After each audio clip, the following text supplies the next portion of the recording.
Fever is back! Introducing the new F4! Ang batas sa Shinwa University, walang kinatatakutan. Ikaw, talaga bang hindi ka marunong gumana sa kapwa mo, ha? Yan si Jandy, babaeng palaban. Papasukin ang mundo ng mayayaman. Siya ang napili ng F4 na bigyan ng red card? Tapos ka na ngayon.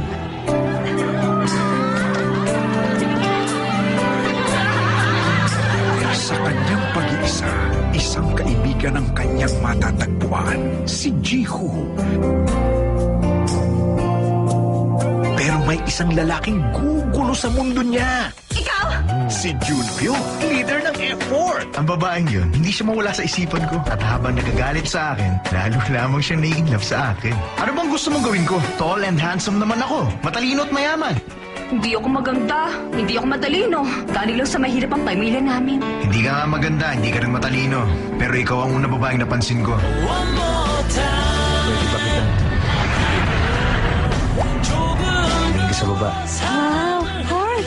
Pinangako ko sa sarili ko na dadaling ko ang aking first love dito. Dalawang kilabot ng campus, mai-inlove sa kanya. Nababasa mo ba ang sinasabi ng puso ko? Sino ang mas matimbang sa puso ni Jandy?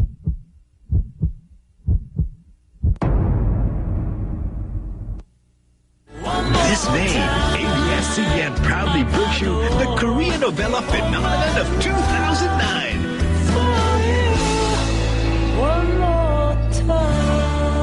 Boys Over Flowers, ngayong Lunes na sa Primetime Bida.